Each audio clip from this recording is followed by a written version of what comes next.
ಹಿಂದೂಗಳನ್ನು ಹೌದಪ್ಪ ಅವ್ರದ್ದು ದೇಶ ಅಷ್ಟು ಅನ್ನುವಂಗೆ ವಾದ ಮಾಡೋ ಪದ್ಧತಿನ ಬೆಳೆಸ್ಕೊಂಡಿದ್ದೀವಿ ನಾವು. ಹೌದು, ಹಿಂದೂ ದೇಶನೇ, ಅದೇ ಕಾರಣ ಇನ್ನುಳಿದ ಅಲ್ಪಸಂಖ್ಯಾತರಿಗೆ ದೇಶನೇ ಇದು, ಯಾರು ಅದಾರ ಅವ್ರಿಗೆ.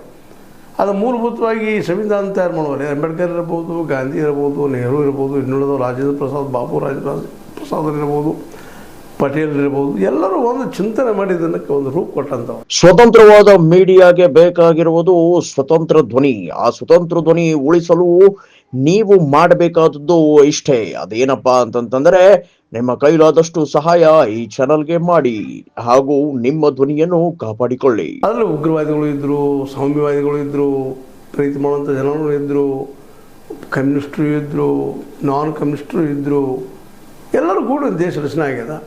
ಆ ಪ್ರಕಾರ ನಮ್ಮ ಸಂವಿಧಾನ ರಚನೆ ಆಗ್ಯದ. ಅದಕ್ಕೆ ಜಾತ್ಯತೀತ ಅಂತಂದ್ರೆ ನಾವು ಮತ್ತೆ ಸಪ್ರೇಟ್ ಒಂದು ಡೆಫಿನೇಷನ್ ಮಾಡಿ ಅದನ್ನ ಹಾಕ್ಕೊಂಡು ಬಿಟ್ಟಿವಿ. ಆದರೆ ಇವತ್ತು ಅದನ್ನು ವಿರೋಧ ಮಾಡ್ತಾರೆ. ಆ ಮಧ್ಯಾಹ್ನ ಮಾಡಲಿ ಅಂತ ತಪ್ಪಿಲ್ಲ, ವಿರೋಧ ಮಾಡೋದ್ರಲ್ಲೂ ಅರ್ಥದ. ಆದರೆ ವಿರೋಧ ಹೆಂಗಿರ್ಬೇಕಪ್ಪ ಅಂತಂದ್ರೆ ಒಂದು ಶಾಂತಿ ರೂಪದಲ್ಲಿ, ಅಹಿಂಸಾ ರೂಪದಲ್ಲಿ ಇರಬೇಕು, ಗಾಂಧೀಜಿಯವ್ರ ಬಯಸಿದಾಗ. ಅದು ಆಗ್ತಾಯಿಲ್ಲ, ಅದು ಗಾಬರಿಗೊಳಿಸುವಂಥದ್ದು. ಇದು ಏಷ್ಯಾ ಕಂಡ ಎಲ್ಲ ದೇಶಗಳಲ್ಲಿ. ನಮ್ಮಲ್ಲಿ ಮಾಬ್ ಲಿಂಚಿಂಗ್ ಹೇಗೆ ನಿಮ್ಮ ಹಲವು ಸಲ ಮಾಬ್ ಲಿಂಚಿಂಗ್ ಇರ್ಬೋದು, ಲವ್ ಜಿಹಾದ್ ಇರ್ಬೋದು, ಇವುಗಳ ಮೂಲಕ ನಾವು ಜಗತ್ತಿಗೆ ಏನು ಹೆಸರು ಕೊಡ್ತಾ ಇದ್ದೀವಪ್ಪ ಅಂದರೆ ಕಂಪ್ಲೀಟ್ಲಿ ಕಟ್ಟರ್ ಹಿಂದೂ ದೇಶ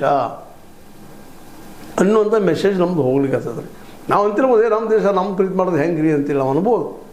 ಮಾಡಿರಿ, ಯಾರು ಬೇಡ ಅಂದಿಲ್ಲ. ನಮ್ಮ ಜನರನ್ನು, ನಮ್ಮ ತಾಯಿಯನ್ನು, ನಮ್ಮ ಸಂಬಂಧಿಕರನ್ನು ನಾವು ಪ್ರೀತಿ ಮಾಡೋದ್ರಲ್ಲಿ ಏನೂ ತಪ್ಪಿಲ್ಲ. ಆದ್ರೆ ಅದು ಅತಿಯಾದಾಗ ಏನಾಗಿಬಿಡೋದಪ್ಪ ಅಂತ ನೆರೆ ಹೊರೆಯವ್ರ ಜೊತೆಗೆ, ಇನ್ನೂರ ಜೊತೆ ಇದು ಅತಿಪ್ಪ ಅಂತ ಈಗ ಹಾಗಾಗಿದೆ. ಬಾಂಗ್ಲಾದಲ್ಲಿ ಏನಾಗಿಬಿಡೋದಪ್ಪ ಅಂದ್ರೆ ನಮ್ಮ ವರ್ತನೆ ಅಲ್ಲಿಯ ಮುಸ್ಲಿಂ ಸೌಮ್ಯವಾದಿಗಳು ಇದ್ದಾರಲ್ಲ, ಇಲ್ಲ ಅಂತಲ್ಲ, ಆ ಸಂಖ್ಯೆ ಅದು ಕಡಿಮೆ ಆಗ್ತಾ ಹೊರಟದ. ನಮ್ಮಲ್ಲಿ